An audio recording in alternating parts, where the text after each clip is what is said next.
Hi hello friends, welcome back to one more cooking video.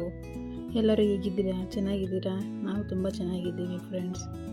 ಬನ್ನಿ, ಇವತ್ತು ನಾನು ಅವಲಕ್ಕಿಯಿಂದ snacks ಮಾಡ್ತಾಯಿದ್ದೀನಿ. ಅದು ಹೇಗೆ ಮಾಡೋದಂತ ನೋಡೋಣ ಬನ್ನಿ.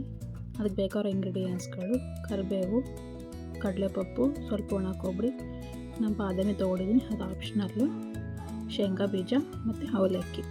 ಬನ್ನಿ, ಅದು ಹೇಗೆ ಮಾಡೋದಂತ ನೋಡೋಣ. ಮೊದಲಿಗೆ ಗ್ಯಾಸ್ ಆನ್ ಮಾಡಿ ಪ್ಯಾನ್ ಅಲ್ಲ, ಕಡಾಯಿ ಇಟ್ಟು ಕಡಾಯಿಗೆ ಎಣ್ಣೆ ಹಾಕಿ ಈ ಥರ ಶೇಂಗಾ ಬೀಜನ ಫ್ರೈ ಮಾಡ್ಕೊಳ್ಳಿ.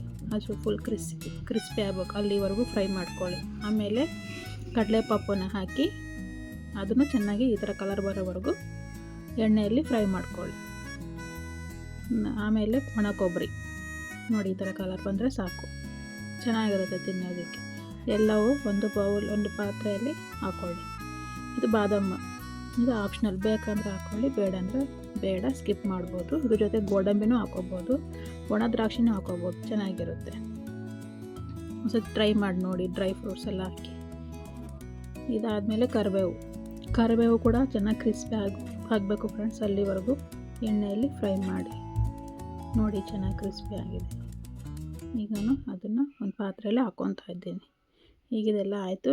ಈಗ ಅವಲಕ್ಕಿನ ಸ್ವಲ್ಪನೇ ಹಾಕ್ಕೊಂಡು ಎಣ್ಣೆಯಲ್ಲಿ ಫ್ರೈ ಮಾಡಿದರೆ ಅವು ಚೆನ್ನಾಗಿ ಕ್ರಿಸ್ಪಿಯಾಗಿ ಆಗ್ತವೆ ಫ್ರೆಂಡ್ಸ್.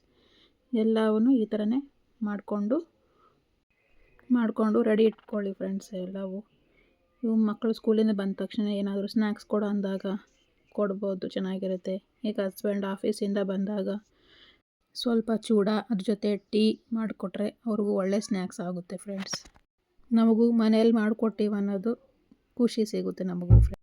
ಅವೆಲ್ಲ ಅವಲಕ್ಕಿ ಎಲ್ಲ ಫ್ರೈ ಆದಮೇಲೆ ಒಂದು ಪ್ಯಾನ್ ಇಟ್ಟು ಸ್ವಲ್ಪ ಜೀರಿಗೆ, ಸ್ವಲ್ಪ ಸೋಂಪು ಹಾಕಿ ಫ್ರೈ ಮಾಡ್ಕೋಬೇಕು, ಡ್ರೈ ರೋಸ್ಟ್ ಮಾಡ್ಕೋಬೇಕು ಫ್ರೆಂಡ್ಸ್.